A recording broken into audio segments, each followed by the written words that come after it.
So, just when you thought you could get rid of me, here I am with the comeback video. Sorry for those who thought that I was dead.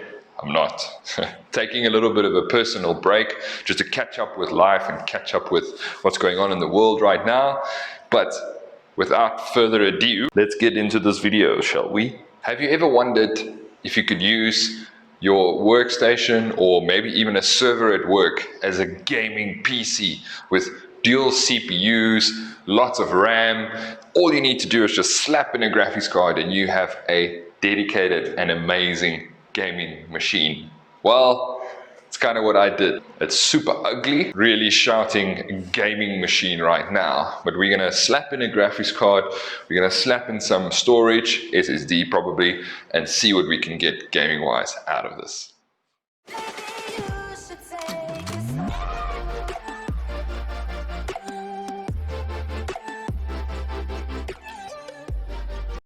So removing the panel was actually quite straightforward. 2 screws, remove the white panel, and then it also had that blue shroud plastic thing that acts as a funnel for the air from the front to go over the CPUs and then exhaust it at the back by this 120mm fan, which is not even on right now because it's idling.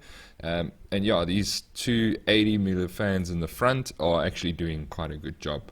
I put a Gigabyte GTX 1066 gig in here. There's no real point adding a graphics card that is stronger than that right now. It will be completely bottlenecked. I had to use an adapter 6-pin to 8-pin because the power supply, although it's a 700 watt gold rated power supply, only has a single 6-pin for PCIe graphics cards or whatever else you could put in that needs that much power. So I decided to just use the converter 6-pin to 8-pin to knock that in. These two 8mm fans are fantastic. Enough air coming in from the front of the system, so it's actually quiet. I'm very surprised. I love the look of this.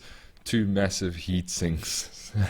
And then under those heat sinks we have the E5 2420s, and they are 1.9 gigahertz base clock, 6 core processors each with 12 threads each. That gives us 12 cores, 24 threads. I also have 96 gig of memory. Apparently this is the wrong configuration. I should move the bottom 3 to the top 3 of the second bank under that CPU, which I'll do, but very happy with this. That fan still not turning on. These CPUs are running quite cool, so no real reason, I suppose, for that fan to be on just yet. There's not much dust in the system, which I'm very, very stoked about and happy about. And yeah, these are 16 gig sticks each. It's a tremendous amount of memory, which gives us 96 gig in total. There's some expansion slots here that we can use. A PCI Express 4x slots. You could probably use that for like a what's it called, a RAID controller, or maybe even add in with a riser another graphics card. The front panel opens up quite easily. When last have you seen a DVD drive in a PC? I mean, I don't think I've ever seen this. Yeah, DVD drive in a PC. The rest of the panel also comes off relatively easily. Here we have more USB ports, which is bizarre because you can't access them from the outside, but anyway, and all your drive bays. So it has a lot of normal 3.5-inch drive bays for storage later. I don't think I'll ever use it though. I'll just stick to my flimsy 128 gig drive lying in the at the bottom there. So yeah, nothing really special there. Overall, it's about the same height as a normal ATX PC case, and lengthwise it's a little bit longer. But yeah, plenty of airflow coming here. I don't think I'm going to put the plastic shroud back to cover these things up. These things are not even warm, these heat sinks, so I'm just going to leave it as is. I'll move the memory at another time. So there we go. I think it's time that we put this thing through the test. Obviously Cinebench, and then fire up a game to see how this thing is actually going to perform. Super excited. Running the Cinebench score was obviously something that I was looking forward to.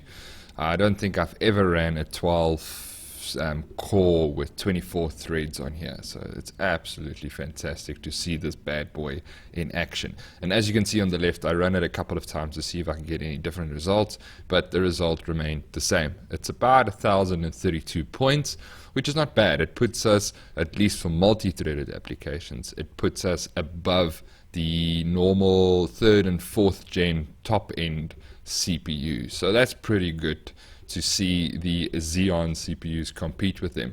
And if this build carries on performing like this, I might even build it into like an eATX case, because this is basically an eATX motherboard. So that's a big form factor, but you can still get nice looking gaming cases for that. And I might consider just doing that, because this is absolutely great performance for multi-threaded applications. Although it only runs at 1.9 core base clock, it's not that bad. Considering it turbo boost to a whopping 2.1 gigahertz. So yes, I know it is not great, but for the price that I paid for it, which is about 3,500 Rand or $200 for the complete system, it's not bad at all, in my opinion. So Shadow of the Tomb Raider is probably a decent game to test out the overall performance of a PC. It's CPU intensive and it's GPU intensive, and it sucks up a lot of memory. So here we can see it running, and interestingly enough, I specifically zoomed in on the CPU usage so that we can see the amount of CPU usage is actually quite high. It's using all the CPU power that's available. It's 24 threads, 12 cores, and it's using not a single one of them is sitting at 0%. So this is really awesome to see that games are taking advantage of this technology.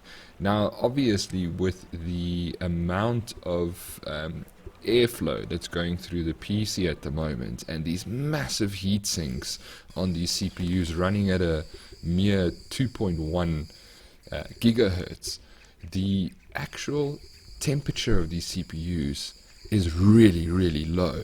I mean, I know the case is open and the fans are spinning up and all of this case, but look at that CPU temperatures. They are very, very, very low.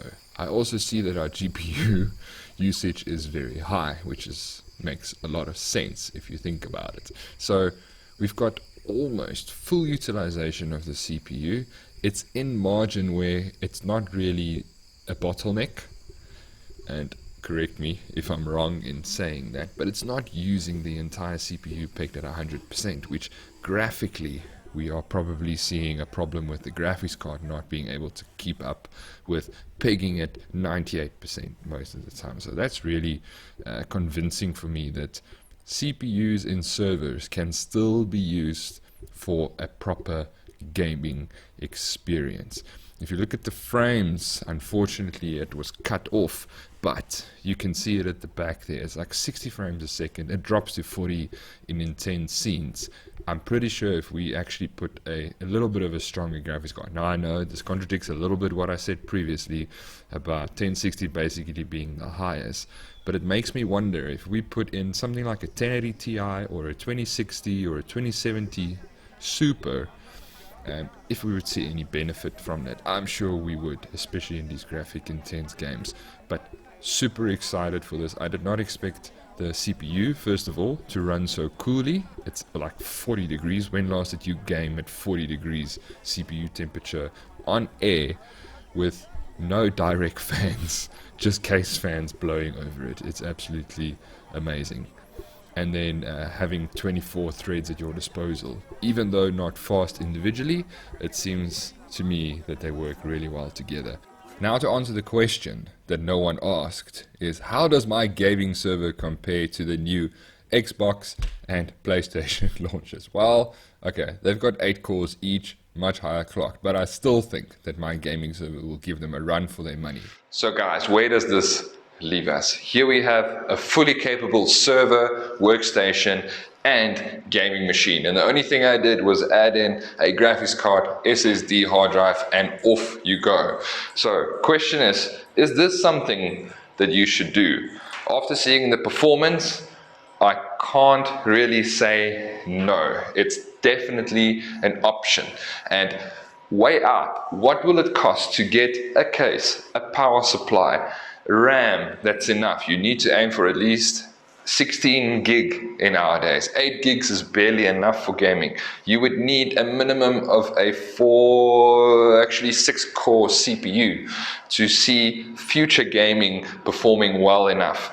And obviously graphics card is a hit and miss, and storage doesn't really count. But point is, if you would buy this new, I doubt that for the same price you would be able to do that. And this is not a new thing. There are lots of Dell and HP workstations or servers that are standing desktop towers like this, who generally use normal ATX form factor parts, and you can build an amazing gaming PC. And for the couple of weeks that are coming, we're actually going to look at a couple of options of how to get your game on. We're going to use a server, we're going to use ATX, normal gaming PC. We're also going to use MITX or mini ITX.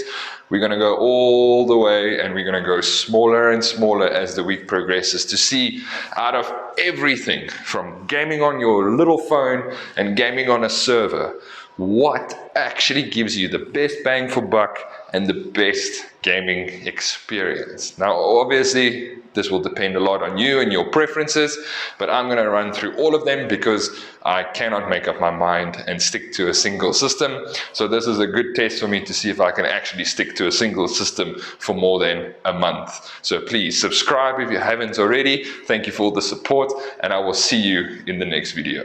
Remove this here. There's some 2 little levers you can clip and just pull this whole thing out like that.